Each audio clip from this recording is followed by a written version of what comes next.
have 5 cups of semolina. I always use the yellow semolina. There is a white, but I prefer the yellow. 8 cups of flour, just gold medal or Pillsbury or any kind of enriched flour. 5 tablespoons of baking powder. 1 tablespoon of powdered Mahaleb, which is black cherry kernels ground up.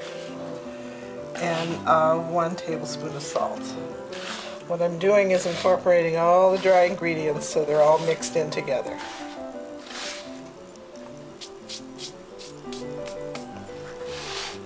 Next, I made the cheese. You saw me make the cheese. This is the juice that I saved. When you refrigerate it, you get the butter from the top of the cheese. 4 cups of butter. And I use as much of the butter from the cheese that I can. And then I add enough butter to melt. If you don't have the cheese butter, you can definitely just use the butter. I added enough butter to make the 4 cups.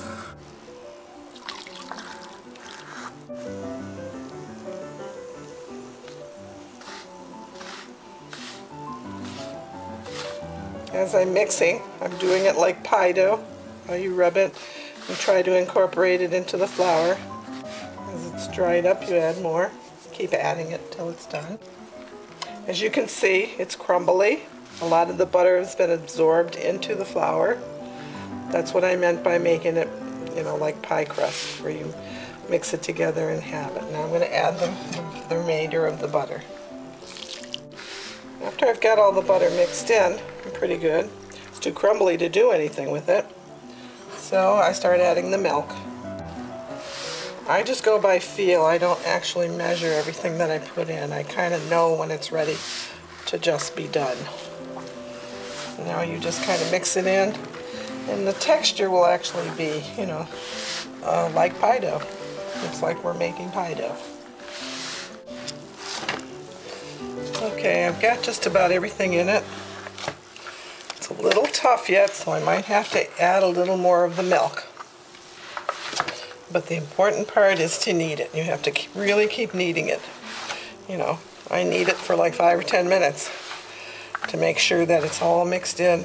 See how right there's a little bit of white. It's not actually mixed in yet. So I will keep kneading it.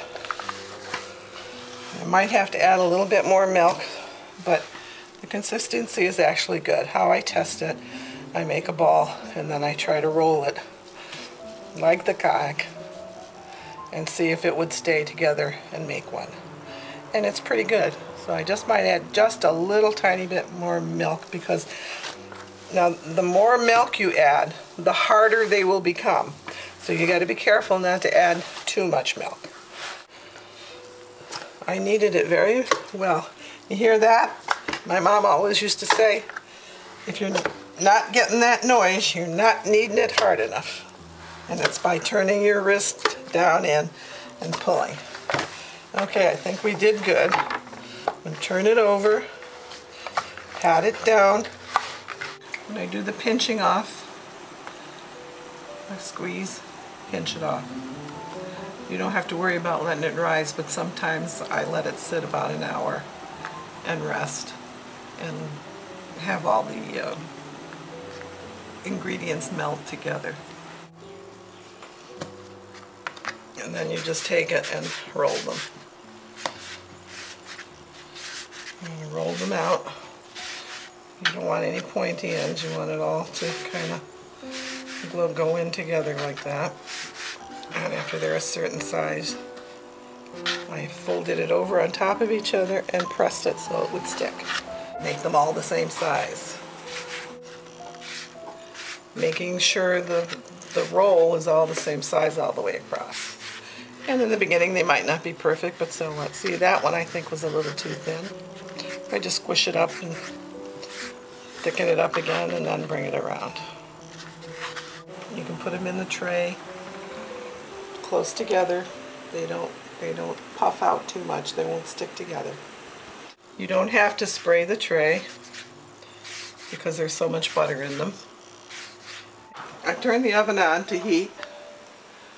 I use the bottom rack and then one in the middle because I cook it on there until the bottom of the cookie is browned a little bit, you know, somewhat cooked.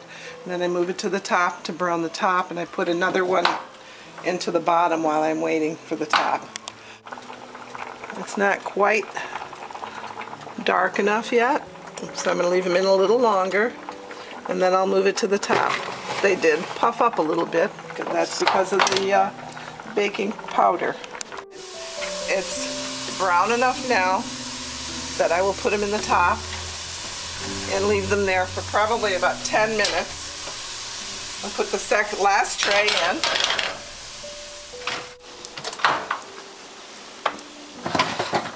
It's not quite done yet. They're still a little bit white, so I'm going to leave them in for a couple more minutes. This recipe that I gave you makes a lot. There was 280 in this batch. A lot of times when I don't want that much, I cut it in half.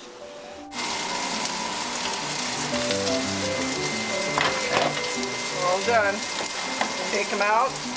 I leave them in the tray until they cool down a little bit. Then I pour them all into a pan or my bowl.